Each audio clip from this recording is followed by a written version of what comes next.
Hi, welcome back to the Dylan Rounds case. Welcome if you're currently here in the live premiere. I appreciate it. If you didn't check out last night's video, whether it be because you were doing other things, or you just want to hear about it, or you were driven away for other reasons, the link will be down below in the pinned comment section so you can catch back up on it and watch it. Feel free to watch it after watching this video. Today, what we are going to be looking at is some of the previous comments from the night before, which may have been drowned out by other people's voices or comments that were posted afterwards because they couldn't quite fit it into the chat at the time. So we'll make sure those comments aren't forgotten about. That's important.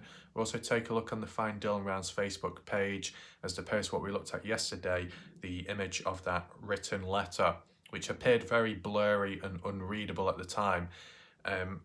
I've been able to access the image and it can be read, and that's what we'll do so because it is interesting and it is to do with a key area within this case. It's actually an area Ty Corbin pointed out, the Little Pigeon Mountain area, and we'll see if we can get any like witness reports, anything of interest from what they've been involved with in the early days of the Dylan Rounds case. Read that out, see what it's all about, and then even apply it to the maps if possible. As for the dirt mound, that video can be pushed back the next day because I think we need to look at this first to catch back up on before we forget about it. And in addition, I guess you can also say it serves as a little bit of a punishment, okay?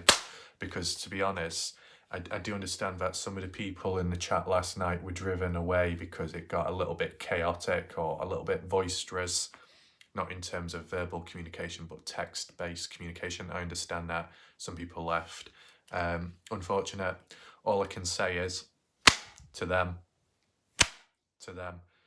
As for the people that have regularly watched the videos, as you'll know, it's just every now and then when something like this happens, of course, especially if there's other channels not doing live streams and, people want to pass a bit of time, the concentration point will be here if there's someone regularly doing live video premieres. All I can say is it could arguably be worse if I did it as a panel, and that's why we don't do that, of course. Notice a small little wave and influx in impetuous individuals, one called Sonny Peterson. Don't know who Sonny Peterson is, just a prat with a default profile pic who's got zero content, zero contribution to the case. Yap, talk, not getting anywhere. Okay, I've got this all under control. You just toddle off, okay, wherever you came from. When it comes to some other individual, was he called Rick, Nick, Prick? Don't know, to be honest. But it was on a different channel saying, oh, I think you should be doing live streams because I can't watch your videos. I think you should improve yourself. I think you should... Said by the person who's really got zero content on their channel, considering that in 2022 I got over 44,000 likes or so, about 1.3 million views and several hours of watch time. I think it's under control, to be honest, okay? Of course, the whiny individuals, tend to not really contribute on their own channels much. And there was another person, another impetuous individual, what was it to do with? I think it was still to do with his case, saying, out of this video, or within the first 15 minutes, you've talked about absolutely nothing. I could say the same to you. Within the last 2 years, you've uploaded fuck all on your channel. Bit pathetic, isn't it? Okay. Is there anyone else that needs whipping? I mean, you got Kaylee, if Kaylee's around. Yeah. American Honey? No. Seems like a good individual, not causing any trouble whatsoever. Maria, good individual, but still, secretly, yeah, I know, it's fine. So this whip sound has broken the sound barriers. Still not quite up to par with Stoney, as I said, with a recent observation. When Stoney talks and you listen, her mouth seems to move slower than her voice, which is literally the opposite of Asian people, like in the cartoons or the exaggerated ones where the mouth's moving faster than their voice. But for Stoney, it's the reverse way. But then again, got a confused minds. Two stones clumped together create fuck all, to be honest. But just those wonky glasses, I'm sure it'll be fine. So let's head on over to the previous comments, read through them, see if there's anything that needs to be questioned, answered, any additional points added on. All I will say is, right now, before I do forget, I saw Tom Evans leave a response in the live chat last night saying there is a time zone difference. Now, what are you referring to? Are you talking about the time zone difference of 2:30 and 4:30, even though they were both in the afternoon? So it would be PM. Like, was that what the discussion was? Can you explain down below? I mean, are we talking about a time zone is different from Nevada compared to Nevada Montello? Is a time zone, let me reword that. Is a time zone different in comparison with Nevada, Montello, Lucin, Utah? Is there a time difference between those two states? Yes, no. If there is, and that's what you're talking about, I don't see how it links with what I was talking about, considering Brenner being in the trailer and then going to Don's and the pond in between. That all happened in a small area, all within Lucin, so the time zone should be different. Not time travelling, but maybe something's been misheard. Feel free to explain down below, okay? I think Mama Down Under responded to one of my questions. It might be within this video, so that could be of use. We'll check anyway. Let's head on over right now. Okay, so here we are. We start from the bottom and then work our way up to the newest comments. Tom Evans says, I find it somewhat interesting that Dylan's best friend called Candice Cooley instead of Justin, who he knew better when he could not contact Dylan. Any thoughts on this? Once again, I wasn't aware of this, maybe because it was talked about way back in the past when I wasn't around, or I've just not been on the odd channel in recent time. But yeah, interesting, I guess. If, what's he called, JD? Did you call him JD? Yeah, it's called JD, right? If Dylan's friend was like on equal terms with both Justin and Candice, then it wouldn't really seem that questionable, right? But directly reaching out to Candice Cooley does make you think. All I would say is it because JD lives closer to Candice Cooley, maybe? Is it because he's thinking that if something has gone on, he doesn't want to disrupt Justin, who's further away, who might be working and stuff? Is it easier to contact Candice Cooley? That's the only thing I'm thinking of. Is Candice Cooley easier to get a hold of? That's my thoughts, Tom. Let's see what else is said. Christy, good question. Bob Farrell, Tom, my feeling on this, that Dylan and his father did not talk at all, so JD knew that and called her instead. Just my thought. Oh, that Dylan and his father did not talk at all. What do you mean by that, Bob? You mean they just didn't call on the phone that often, or that Dylan's relationship with his father wasn't that great? What do you mean, Bob? Feel free to elaborate. Mama Down Under says, it's as simple as JD knowing that Justin and daughter Brookie were away that weekend in Las Vegas, I believe. Justin and Brookie were driving back and went straight to Dylan's when he knew he was missing, and he would have had a phone call from his mum when she couldn't get a hold of Dylan. Justin was not on speaking terms with Candice at the time, so yes, he would have asked JD to call Candice and ask her if she had heard from Dylan. That's my perception, by the way. So, kind of like the middleman, that Justin, Candice don't really communicate, but if there's someone in the middle of it, can pass a message on from one to another. I can understand that.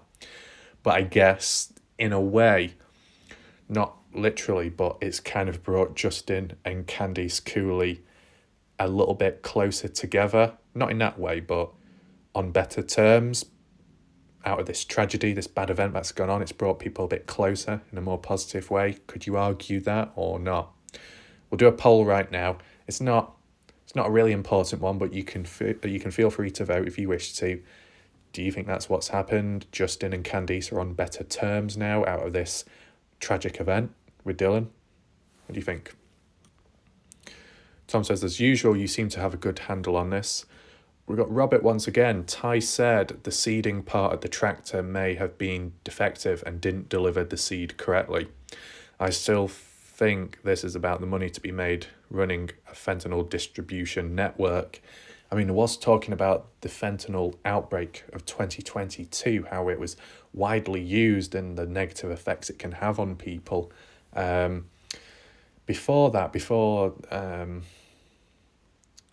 I guess just before Dylan's disappearance and just post Dylan's disappearance, didn't hear too much about fentanyl.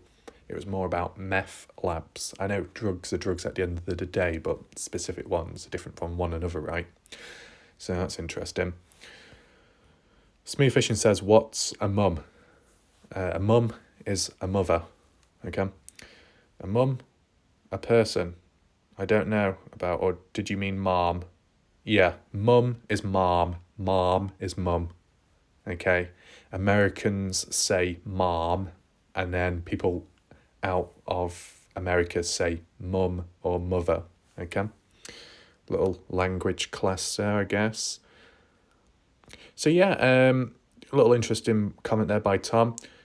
Andrew Culver says, oh, he's got a new profile picture as well. That's interesting. Has he got a new shirt on there? Right on, Andrew Culver. Make sure the kangaroos don't rip it off. You don't want any fucking holes in that top, mate. No. Okay. Andrew says, I was going to ask yesterday, where are all Dylan's friends, like the ones his age from school? Let's just see what's been said here, and then I'll, if I can, give my thoughts. Bob Farrell says, good question. A couple of them did comment at first, but since then, none of them have said a word. I tried many times trying to get in touch with them, but they have never responded back to me. Interesting. Yeah. Bob says, hell yeah. It's the big wall of silence of the residents of Rigby. Unreal. No one wants to talk. Interesting. Tom says, a new thought. Maybe the family and friends believe Dylan was or is going to return. What, alive? Who was it now that said they still think that Dylan is alive? It was Pancakes last night. People did say prove it, and he said, what, prove he's dead? And it was like, why are we doing deflection all of a sudden? I mean, you know, maybe you can't share it because of certain reasons, but, you know, where did it come from? Just recent, that idea, or has it always been long-standing, right? I mean, up to a certain point, I myself thought Dylan could be alive, right? But then it got to the point of, well, if this person has been arrested, then maybe no one's going to feed Dylan if he's like held captive. So naturally, he's going to die of like, what do you call it, natural causes, or just malnourished, dehydration, all that, you know. Where the road ends says, interesting question. The friends supposedly are younger at the time of Dylan's disappearance, and other YouTubers have looked and asked and were attacked. And where? Oh, it's just a spelling. Were attacked. Called horrible names on the Shack Ladies live stream Mum's Back. I guess they're not wanting to help or be used in or something. And honestly, I'm wondering the same thing. Who defended and was friends with Dylan, and who has his clothes and stuff? Okay. Bob Farrell says, that is a good question. Let's see what happens next week. Candy says something big is coming. No clue. God, I hope that young man is alive somewhere. But if he is, he may be in a heap of shit. The money spent on this by Ellie... ... Weird how we're coming back round to that circle of, oh, is Dylan alive? Interesting how things are shifting. Bob says, oh, excuse me, what? I was a dodgy person by certain creator because I wanted to talk to JD, Tanner, or any one of his friends. I am not after younger people. I am interested about his life. That's all. Nothing more. A bit dodgy there. But, you know, if you go on some channels, I guess you might get called out, or some people will start doing the label game. And it carried on and on and on and on, and you got to that point of internalization, self-fulfilling prophecy does take place. But as long as you resist against it and stand up, then it shouldn't happen. Tom Evans. Bob, my friend, I'm tired of waiting for Candy, says great evaluations. Maybe he was taken and they know that, and that's why they don't want people getting involved. Who knows, this may be as big as the Lindbergh case. Maybe he was taken and they know that. I'm kidding about the Lindberghs. There sure must be a reason why this case is so silent. Could not Elder have information that nobody knows about? The longer this goes on, the more I feel Brenner didn't do it. I agree, from the beginning, the story and timelines have changed. The Lies from Candice has said, never seen a case like this one before. I'm watching Salty's Shit Cakes show now.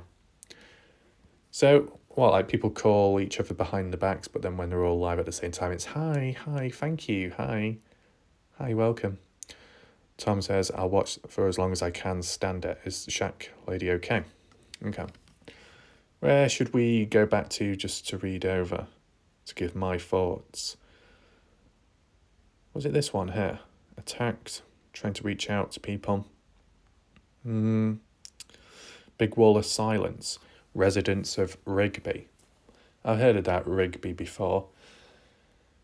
I'll say one thing, I can't fully remember now, but I think it was, do you know what? If I can get a picture of it, I'll get a picture of it right now to explain. So Bob Farrell, you talking about a Great Wall of Silence regarding residents of Rigby. I believe I have a screenshot of maybe a resident from Rigby that did respond back in the early days. Let me show you now. Okay, so I'm not quite sure when the screenshot was taken, but the comment was posted 31 weeks ago by Hayley Davis, Richard Brady, and I believe this was on the Find Dylan Rounds Facebook page. And Hayley said, our son lived in the same house as Dylan this past winter in Rigby and speaks very highly of him and told us what a hard worker he is. You raised an amazing young man and he truly loved to farm and looked forward to it. We can't even imagine what you are going through. Praying for you and your family and that Dylan is found soon. So technically, there isn't a great silence from Rigby because there was the odd person that did comment. Okay, our son, but who is our son? Are they talking about JD, Dylan's friend? Are they talking about just some other random guy? And what's a random guy staying in the same house with Dylan during winter time to stay warm? No, we're not going to go down that route. I know what will happen here. Depending who's in the chat right now, whether it's someone behind the scenes in the background, they're going to see this and think, oh, gay relationship once again. Yeah, one of those things. But the way I would interpret it is, if you've got like countryside area, farmland here and there all over the place in these different states, more rural areas, you've got Rigby itself, which I assume probably has farming spread around it and so. And if you're doing custom farming for someone out there, you're going to be staying nearby, whether it be in a trailer or a house. You might share it with someone. If the others are working with Dylan at the time during that custom farming period, I think that could possibly be the case. You heard about it in the past when Candice Cooley talked about Brenner and Dylan being in a trailer. I don't know if it was the same exact trailer or separate trailers behind Candice Cooley's home once in the past for 2 months or so and then moved on. Kind of interesting, right? Always moving about on the go, right? But, you know, the work, what they do, they are surrounded by other people too. So you kind of get witnesses, but also you get people that can recall stories.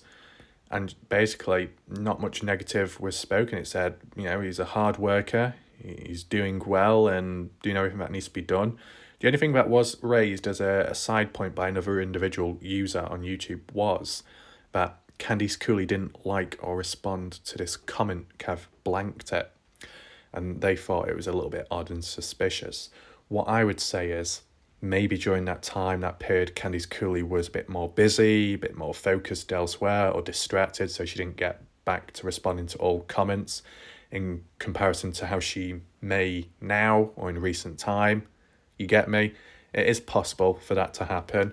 I know some people have said supposedly they've had more, how do you say it, kind of like negative experiences getting blocked by her for whatever reason, and it's unknown of. That's slightly more questionable and strange, but I don't know if you'll ever find out a reason behind it. I'd say, you could say in recent time, but maybe more a couple of months ago, like when Candice Cooley was saying how she went through that phase of how people were questioning her and, you know, coming up with damaging theories and ideas, or more rumours, and spreading them as facts, which said it pissed her off. And that was during a phase of where she did actually respond back to more comments then, which makes sense and ties in with how she felt at the time. Sometimes when you are a bit more pissed off, you will respond back more frequent. Obviously, people will tell you just to ignore it and to keep cool, but, you know, Candice Cooley may have found it a bit hard at the time. Recent time, though, she has cooled off, but that's because there's been positive movement forwards, hence the silence. I know some people now are getting really intrigued by this silence for the length of time it's gone on for. If it happened from the beginning, no one would really be questioning it as extreme or as intense as it is now. The only reason why is because it's gone from chaos, complaining, being criticised herself, things being slanted towards her in a negative way, her slanting things towards others in a negative way, and then silence. And it's like, whoa, everything's gone so calm. That's unusual. That's not normal to happen. And that longer silence does start making you think, and obviously people are putting things together, questioning until a certain point, right? But as Bob Farrell said, second week of February, which I guess is very close or is already happening.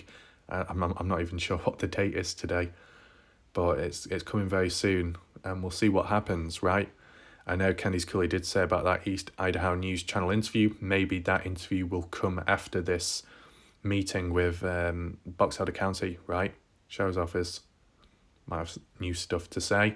Maybe this meeting, the second week of February, is more so to give maybe a brief update of where things are at within the case, and also acknowledging to Candice Cooley what can be said public and what can't be, and then follows with some kind of public interview on YouTube, I guess. Time will tell, of course, but yeah, just wanted to share with you this image, this response. Bob Farrell, feel free to share your thoughts about this comment made. Does it intrigue you or not?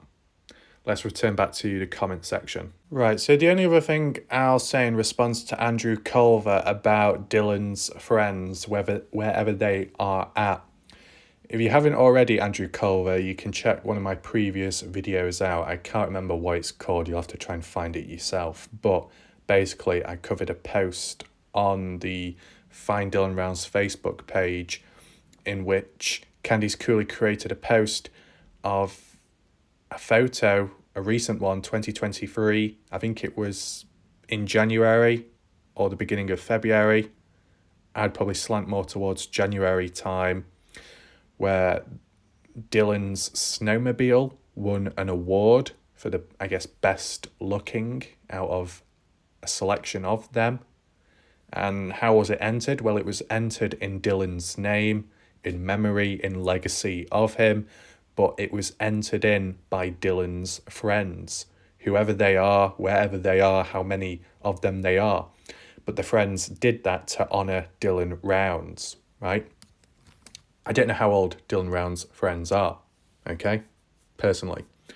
But they did something nice and it worked out in a positive way. So it shows a little bit of activity going on in the background. Maybe because of the age of Dylan's friends, they could have been advised by their parents to keep quiet, to not get too involved in the public eye, to avoid unwanted attention, harassment and all that. Maybe the parents or Candice Cooley directly herself, after what she's supposedly experienced and the negativity and hate directed at her. She doesn't want that to happen to all of Dylan's friends, right? It can happen where, in other cases where a person's gone missing or may have been killed, other people may not want to be talking about it or be reminded of what's happened, so they keep their profiles private or turn to private, delete their accounts, go quiet, whatever it may be, lay low for a certain bit. That's all I'm thinking, right? Because if you think about it, people that might have come into this case have been dragged through it, dragged down, and then maybe driven away. I know Shat Lady has been acknowledging, saying, like, Black Dove, his presence, him talking about the case and trying to solve it and wanting to solve it and make sense of it at the same time. He's been called out at times. People have gone after him, and it's kind of unfair. So maybe the same could happen with Dylan Round's friends out there. If there's some like investigators, researchers, whoever it may be in the case, whether it be on YouTube, different platforms, further afar, they might try physically going out somewhere to interview one-on-one with them, and they might not want that, or the parents don't want that, you know. You just got to think about it. And could they do more to solve the case if they got more involved, the friends of Dylan? I don't know. All I would say is, did Dylan Round's friends try searching for Dylan at some point in Lucin? Did that ever happen? That's the only question I have. But yeah. Anything else? Tom Evans, responding to Indiana 59. As for your thoughts on the crop site, it has been said that the crop was planted poorly. Maybe someone other than Dylan was driving the tractor. Remember, some people said DY.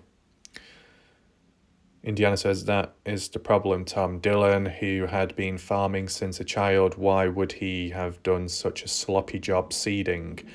Not all of it was done at night, just the last bit, so why would the whole seed be laid down in such a shabby fashion? And again, was the grain field flooded on purpose? Taken, I know there was a problem with the water pumps. Water pumps usually suffer from not working, not overworking. Something went down at Dylan's farm itself from late Friday night into the early hours of Saturday morning, when that phone ping goes off at 6:51 a.m. and that phone call to or from the grandmother Karen. Wouldn't there be pings prior to that up at Dylan's farm? Maybe he'd been sleeping there. There's just too many things missing here. The proof will be in the pudding once Brenner gets sorted out. Was it him or not is the real question here. I kind of understand Indiana about the phone pings, right? Even if it's got nothing to do with Dylan going missing on the day, what about the phone pings of Dylan the days beforehand, prior? And another thing I've noticed is whenever Candice Cooley, or maybe some others, have referred back to Dylan's whereabouts on the 26th, 27th, in the early stages it was like umming and ahhing. Was it the 26th or was it the 27th? Back and forth, and then eventually it was confirmed the 26th, staying over there following into the 27th, and then leaving later on that day. But really, the only way it's been proven by the likes of Candice Cooley was talking about the bank transaction when paying for gas or food or both went out down there on the 26th in Montello. Why do you need... This is the question I ask you. Why is it that piece of evidence, bank transaction of Dylan, links to his whereabouts? Why is that the only thing used and not his phone ping? Because surely Dylan had the phone on him when he was in Montello, right? Even if he left the phone in the car, why haven't they just simply raised the point of, oh yeah, Dylan was down in Montello on the 26th, following into the 27th, not just because of the bank transaction made, but also because of the phone pings pointing down there? Why has that been neglected? Because the only time the phone pings are talked about is on the day Dylan went missing. Like, why not use the additional phone ping evidence for the days beforehand? Why not? Maybe that could play a role. I mean, if it was in doubt about where did Dylan stop at whilst in Montello, was it at Kurt's trailer, yes or no? Was it in his own car? Where was it? Well, you would check the phone ping, right? The phone ping, it was in Dylan's pocket or something, and it might point to a trailer, it might point to a vehicle, it might point to that small motel one-room bed thing. You know what I'm saying? Why has that not really been pushed, that idea? As for Dylan and bad crops, planting of the seed, I think, did Bob say that as well or something? I can't remember. I don't know, it's because Dylan was in a rush, things weren't going to plan, because, you know, you got to take in mind that, okay, Dylan's hardworking, he tries his best, he's got a good mentality, he's somewhat successful, even though some people have criticised him saying he wasn't with the farming and the crops, but others say he was. I think what you got to understand is Dylan isn't perfect or wasn't perfect with his farming. I'm sure at times things would have gone wrong, whether it be a mistake by him or something out of his own control. That can happen in this world, right? Things out of your control going wrong, and there's not much you can do about it. Maybe that's what happened with Dylan, and he was just doing the best he could. I guess all I would say is, and this can be responding back to Indiana, is how did Dylan sound on that phone call the following day when reaching out to Karen, Dylan's grandmother? Did he seem apprehensive? Did he seem worried, nervous? Did he sound stressed? Did he sound annoyed, frustrated, or was he sounding how he normally does? That's what I would say. Then I would add on and saying, okay, if something did happen the day before and it went wrong, but he didn't show too much emotion the next day, then was he hiding certain emotions? Then was he hiding other things? And then he could branch out, but we don't need to go that far or that deep. Will we find out about Dylan, his tone of voice? Probably not, but I do think it's quite important. Because like you've seen it with other cases, they look at CCTV footage of an individual or a group of people who might have been harmed, right?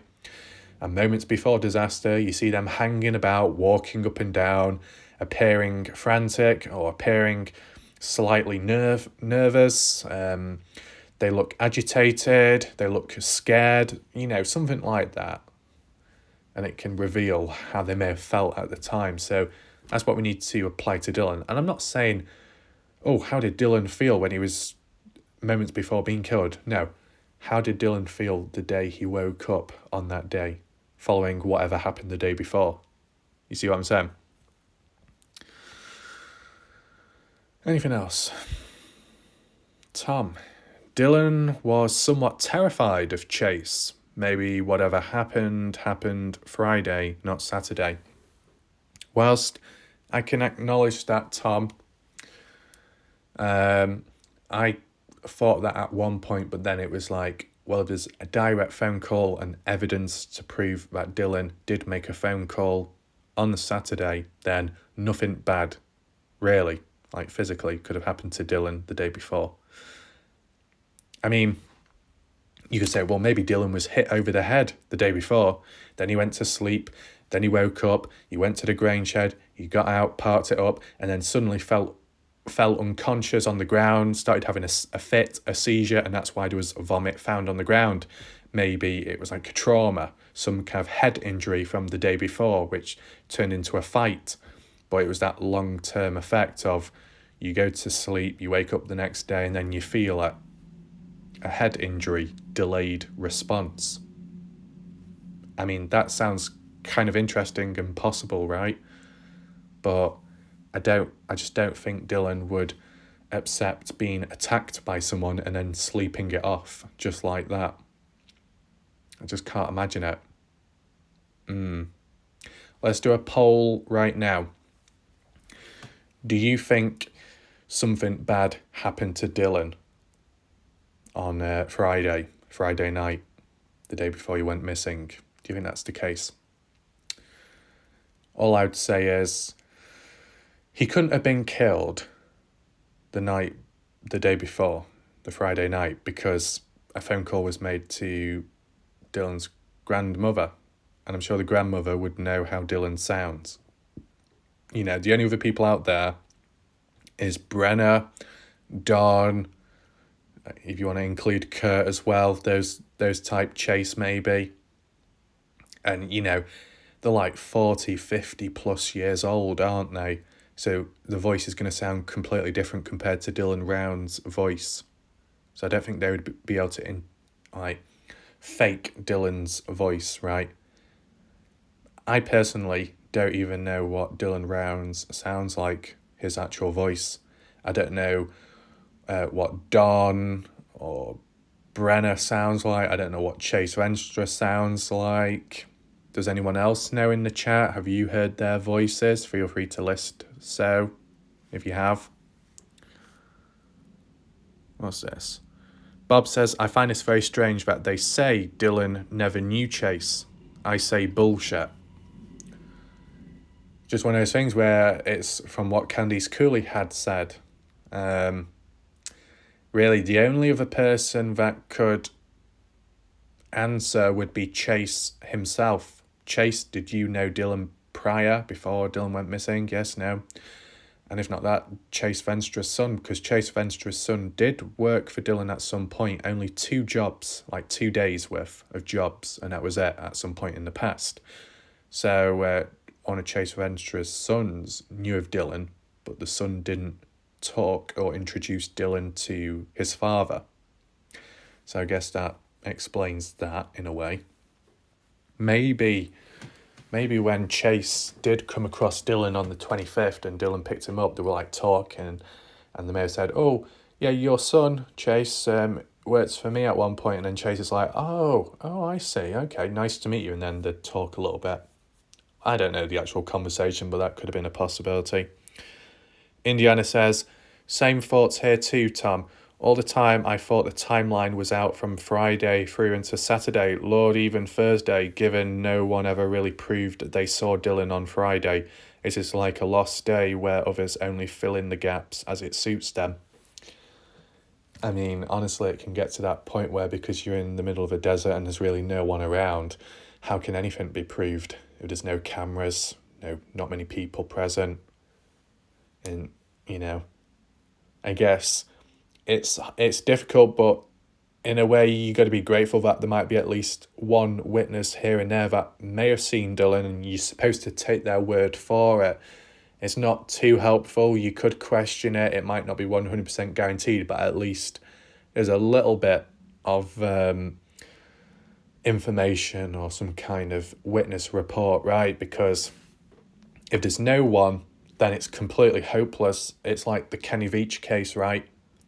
And what you'd have to rely on down the line is either CCTV footage emerging of the person or a missed phone call made, like within the Kenny Veach case. Without those 2 bits of evidence, you're completely lost and you may never know, right? So at least there is a little bit of movement within the Dylan Rounds case, okay?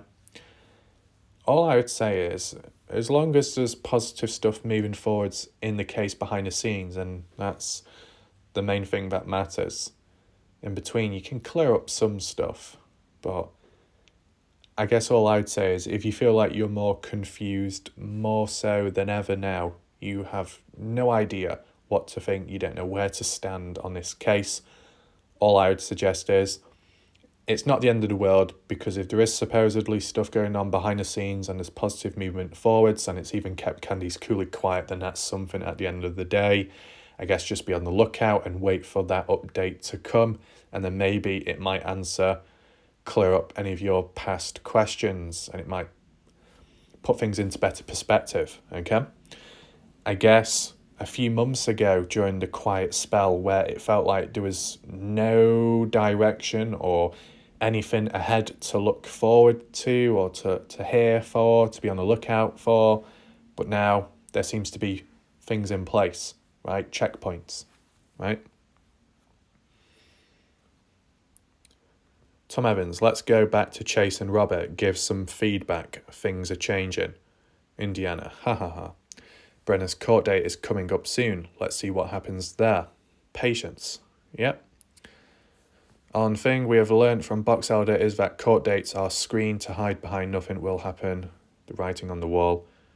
It'll be interesting if it'll be delayed. Make excuses for so long, though I've seen where Ellie recommend to the judge on the side as to how long they think Brenner should be incarcerated for to cover for more time. Christy, what does she say?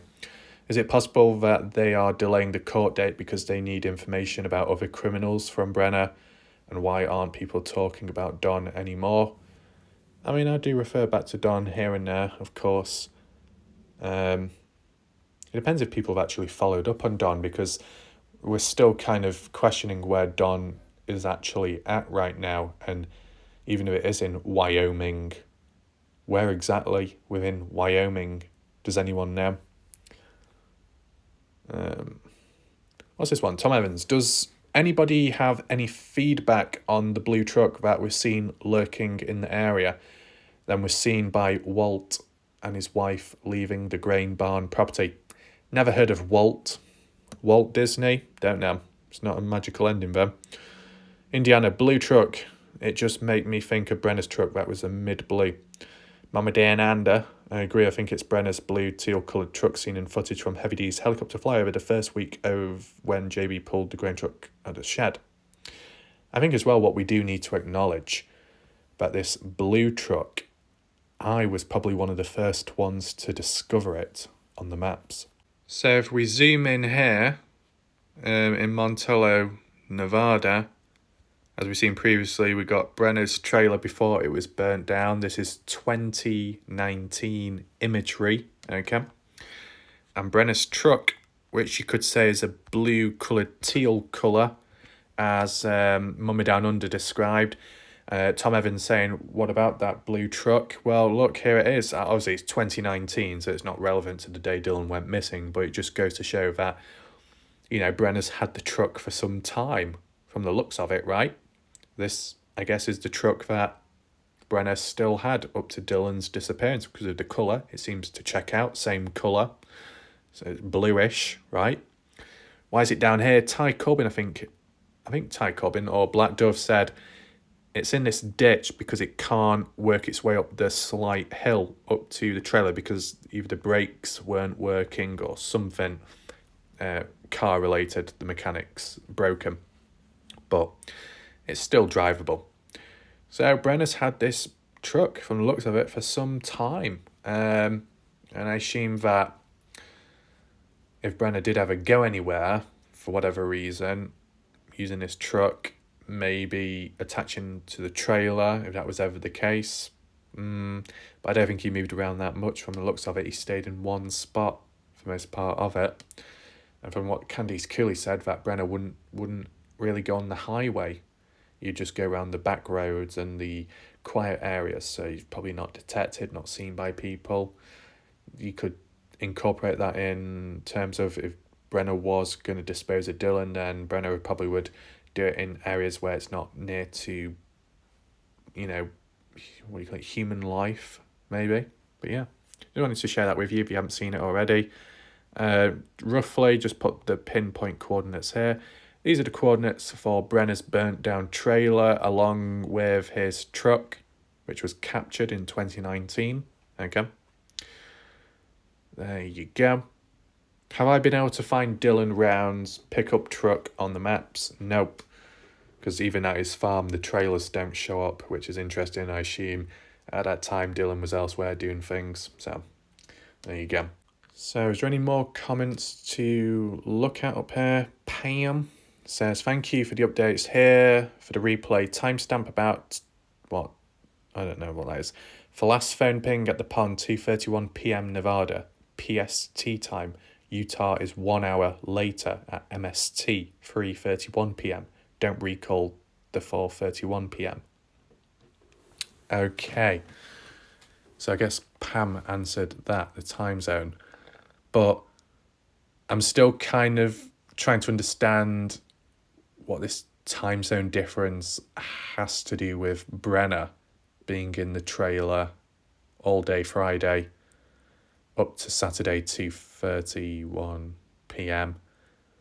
when that's in Lucin, Utah, and then going down to the pond later on, and Brenner's barbecue with Don Hately nearby to that pond within Lucin. You know, I can understand if, let's say if Don lived in, no, let's not confuse anything. Let's say if the story was at some point on Saturday that Brenner went into Nevada, Montello, right? And the time zone difference there, transitioning from Lucin to Nevada. Yeah, okay. Okay, I understand that. 2 different states, 2 different time zones. But we're just talking about Lucin, so I just don't quite understand this time zone difference, how it applies within this. No, I just can't quite wrap my head around it. Anything else? Indiana, thanks. Though I was not down for thinking it was Brenner burying Dylan under his crop, more like Kurt. Interesting to know that there is 2 backhoes. On someone's map analysis, there was a backhoe parked up the side road of the Cowboy Bar. So did Kurt own 2 backhoes? Well, it makes you wonder now, with you saying Ed requested the backhoe to be taken from Dylan's farm down to the grain shed, as to who owns that backhoe. And could ED, are you talking about Ed Harshberger, have been the owner of the backhoe used on Dylan's farm? No, the backhoe at Dylan's farm is Kurt Wadsworth's. And Ellenberg has said as well.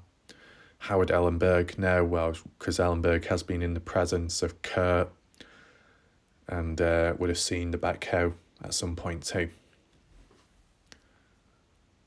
Beginner's Nail Art by Tracy Liu.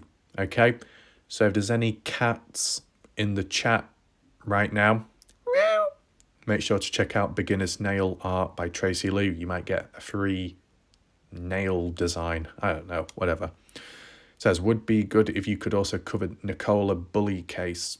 I've never heard of that case before. Maybe if there's time, or if this case is somewhat solved, then maybe we could take a look at it. Got to balance it out with other stuff like the Kenny Veach case, so I don't get too nailed down with all mixed up things, you know. Brian Reeves, you really need to read that letter. It's from the couple that was out there camping Pigeon Mountain. Oh yeah, I've got you covered, Brian. All under control, Brian. Don't worry. Indiana says, I watched Shack Lady's session the other night. Salty came, Salty went, and the Shack Lady carried on like the true trooper that she is. It was an interesting night. Shame it has had to go private. As CJ, I think, put in a good part as to why Ellie are the way they are in regard to the Dylan Rounds case. Salty then comes on here like nothing happened with a hi friends, my buds, then picking on Weedleby, and some of you are like, hi Salty, then more fool you, the guy is a slug. I mean, I'm aware that when Pancakes did come into the chat last night, he started hounding and questioning Weezer, which, you know, if you know some things or you have some suspicions, it's probably not the best of ways to go about when asking Weezer, you know. It's just not practical, okay? Obviously, we all have our different methods and procedures, but just remember you are in a different presence, a different format and structure, i.e. Warlight Ref's video and chat, okay? If you need to do some kind of interview or some kind of direct panel or questioning with Weezer, if you feel the need to, then maybe that's what needs to be done. But if Weezer doesn't want to do it, then I guess she doesn't have to do it, right? As I've clearly said in the past, that there'll be some people in the case that will say this and say that, whether it's right or wrong, true, false, who knows. Then there'll be other people that are a bit more reserved, and it might take more time for them to open up because of the situation they're in. They may be in danger. They may not want things to get complicated or messy, so they've got to be careful what they say and how they act. Maybe it takes a bit more time for them to say things. Maybe they reach out to you instead of you reach out to them.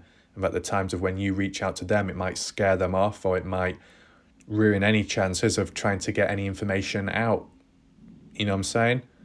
So going in like a bull upside down in a Japanese shop, I know, got to confuse the mind, right? Might just cause more harm than it's worth. And it's only just an observation, this, of course, but it did seem to get a little bit chaotic in the chat last night when Pancakes popped in. There have been other times when Pancakes has been present and the chat's been okay, but I guess it may depend how Pancakes is at the time, What has happened is when he has popped in at moments where things have been going on elsewhere in the background with him on YouTube or elsewhere, it's kind of slightly altered his behaviour in my chat at times. Kind of unfortunate, but it is what it is. All I will say is, and I don't know if I said it earlier, but I'll say it once again, as for the likes of some of the people in the chat that found it a bit annoying and so on, when Pancakes did leave, it did go significantly quieter. American Honey was still present, Kaylee was still present, and there wasn't really any trouble. So maybe it's just when you've got certain combinations of people, that's what may cause friction or may spark something both positive and negative, right? But as said, it's not all the time, just here and there. It could be worse, right? I know Joseph was joking, saying, oh, Raph, and you were saying everything was all quiet and calm.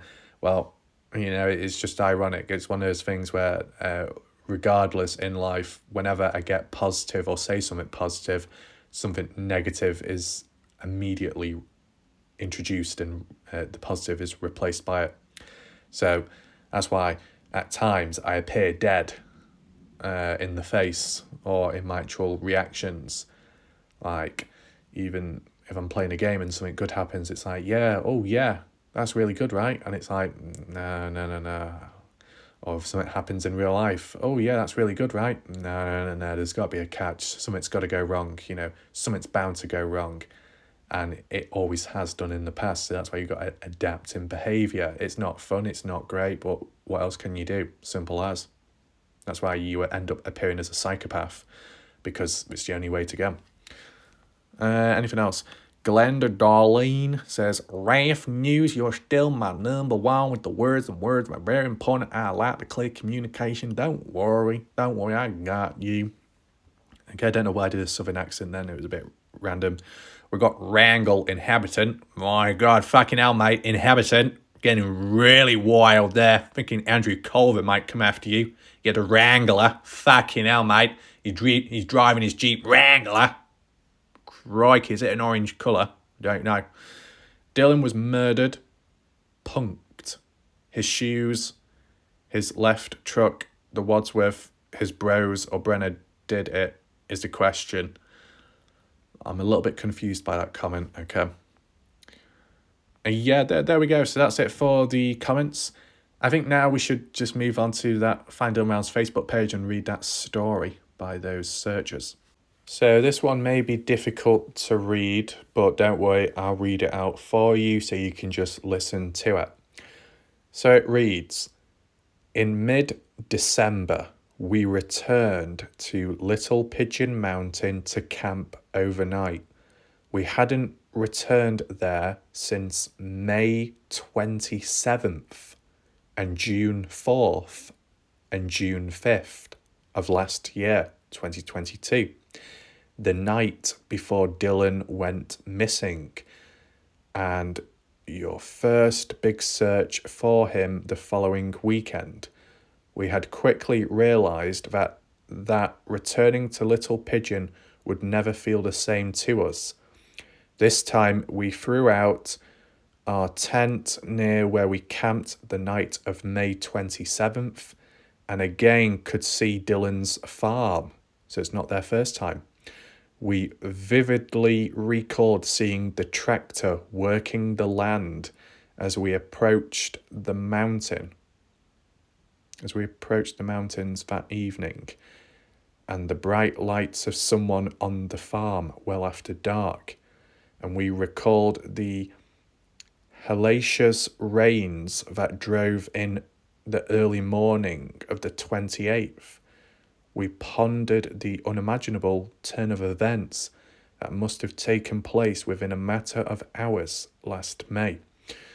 We reminisced about our going back out to help search for a missing young man a week later, whom we didn't know but who shared a love of an area we found special to us. That was the reason enough for us to come back. We clearly recall seeing up close the extreme sadness, helplessness and worry in your eyes and those of your family. We also sensed yours is a tenacious family. In December, as I walked around our little campsite enjoying my morning cup of coffee, I stumbled upon a small rock outcrop that caught my attention because it wasn't limestone, which the mountain is comprised of. I picked up 2 small pieces of rock that had broken away, and as I carried them in my hand, I thought perhaps I would keep them as mementos, a tiny connection to Dylan and your family, and our minor involvement in this whole unforgettable situation. However, I soon realised it would be better if I could create something for you that might serve as a touchstone of Dylan's connection to the land and he's dearly loved. Although Little Pigeon isn't part of his farm, it is just at the margin of his land and overlooks it. It certainly is in Dylan's proverbial background and a very common sight for him. As I cut the rocks, I quickly ran into disappointment as the rocks were brittle and fractured early. Cutting the rock was fraught with uncharacteristic problems. Getting a rock to the stage where it could be polished was tough. The first 3 small pieces quickly broke. I was finally able to get the last stone cut and polished, only for it to break afterwards. With nothing left of the first rock, I cut 3 small pieces from the second rock. 1 broke before polishing. At this point, I was so disheartened and frustrated that I had to set everything aside, wondering if my futile efforts were going to produce anything but disappointment and aggravation. I had to step back for a while, realising I needed to approach things differently with the remaining 2 stones. Eventually, I was able to successfully get them cut and polished. Even wrapping the stones seemed to offer their own crazy set of challenges, making me wonder if perhaps my intentions just wasn't meant to be. I drew some analogies. These 2 polished stones aren't, strikingly beautiful. In fact, most would consider them non-descriptive, if not downright ugly. Similar to how most people view the land around Lucin, but Dylan learned to love the area in a way that few people can because he's interacted intimately with it and saw how the soil is but a small piece of what makes the place so attractive. He wasn't intimidated by it and faced its challenges head on. He witnessed God's fury in the heat and wind and cold. The country has a different character in each season. Dylan recognised the land's potential, and with hard work, patience, love, and jubilous many tears, his farm became a testimony that can arise from something most people consider ugly and without potential. Okay, so Brian was correct. This letter, which was written, typed up on the computer, is arguably very, very, very important, okay? So I'll say this right now. If you've just joined, if you're watching right now, feel free to catch up from the beginning afterwards of this video.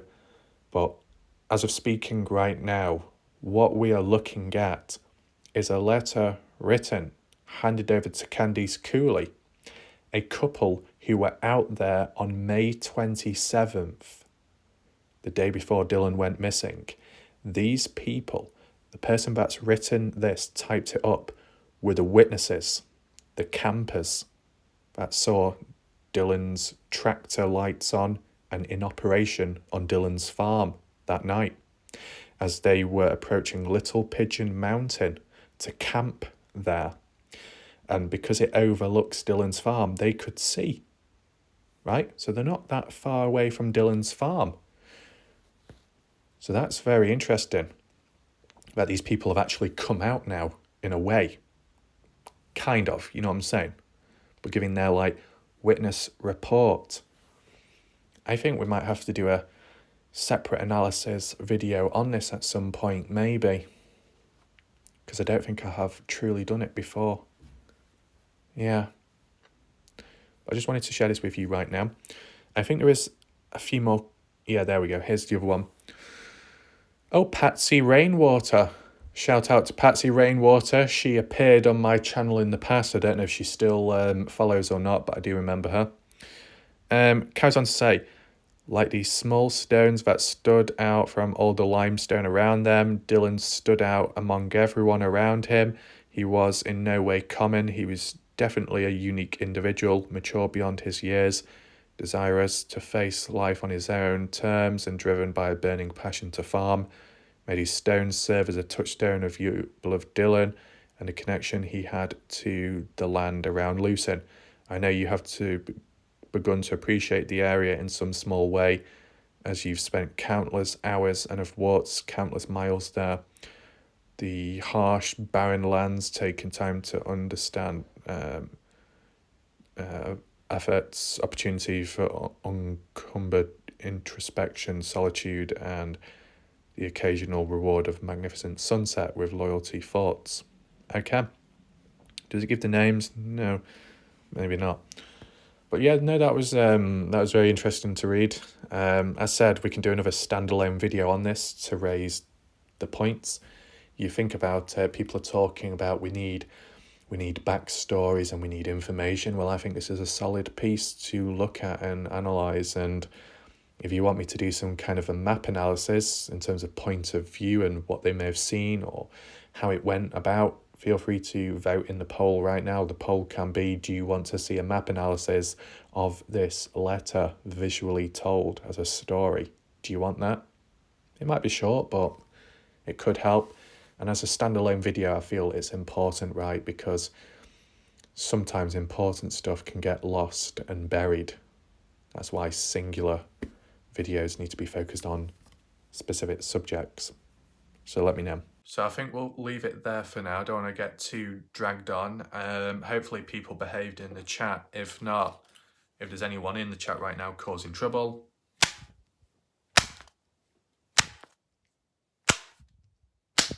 okay, that should help in between. And yeah, I'd say that's it for now. Hope you enjoyed the video, found it interesting. If you've got any additional comments, list it down below.